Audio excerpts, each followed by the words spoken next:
The corridors of Buckingham Palace have seen their share of whispers, but some silences carry more weight than words.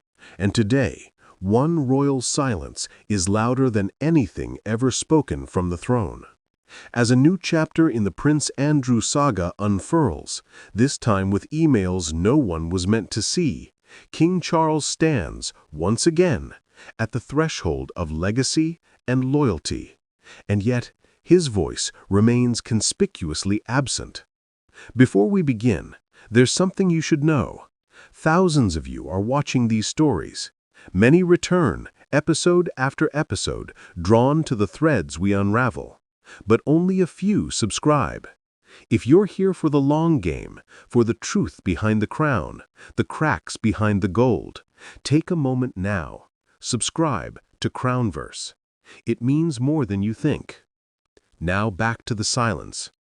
The revelations began, as they often do, not with a shout, but with a document. A string of private emails between Prince Andrew and the late Jeffrey Epstein, dated February 2011, surfaced and sent shockwaves through the palace press offices. "We are in this together," one read. "We'll play some more soon," said another.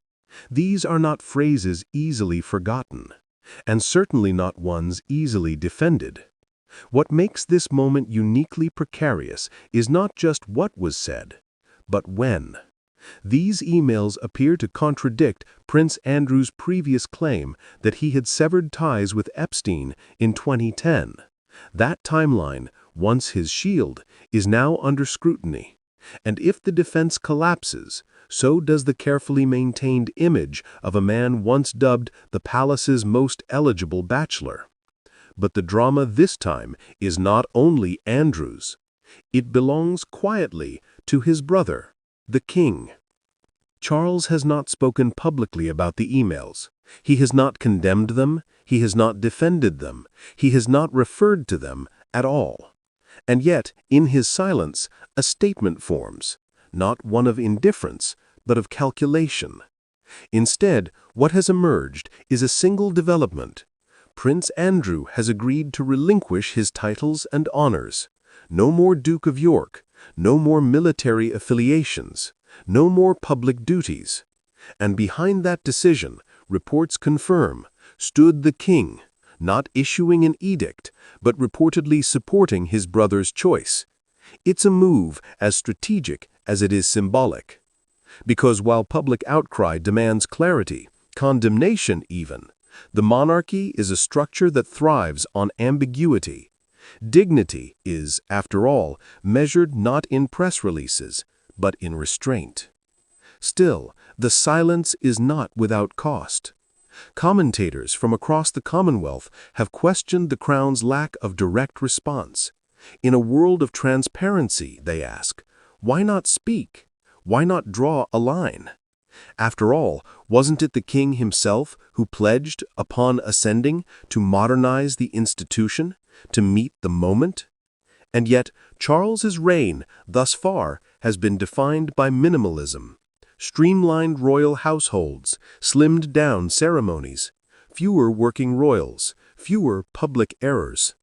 It's a model built not on confrontation, but on quiet correction.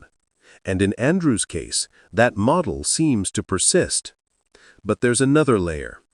This is not the first time Charles has had to navigate Andrew's fallout.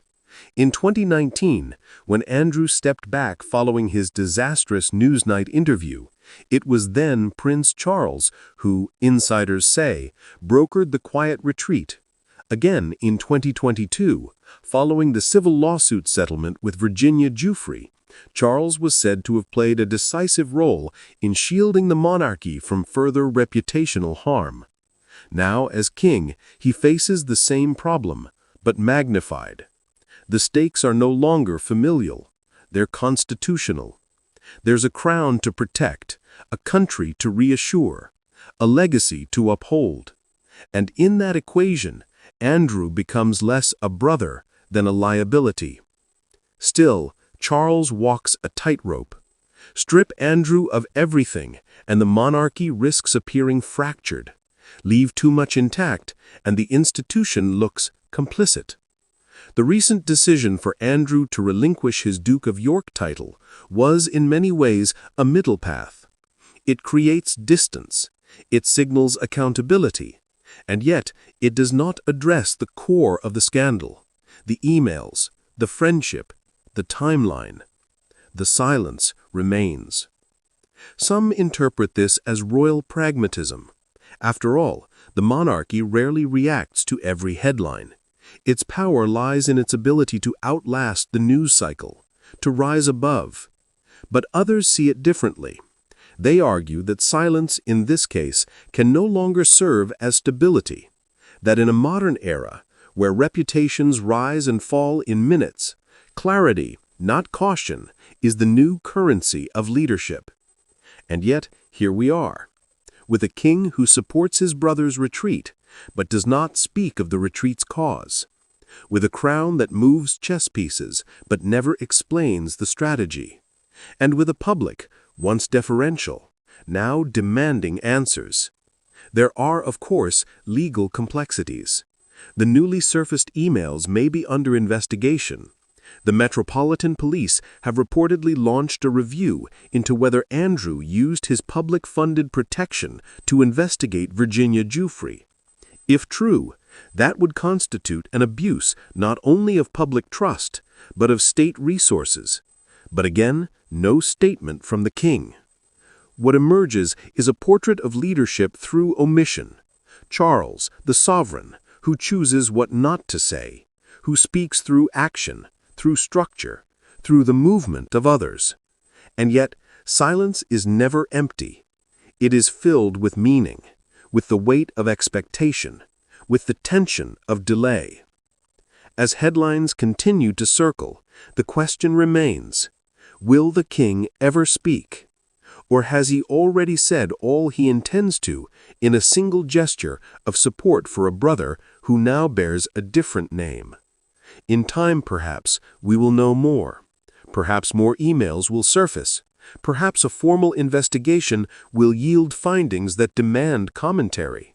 Perhaps Parliament will exert pressure that cannot be ignored. Until then, the silence holds.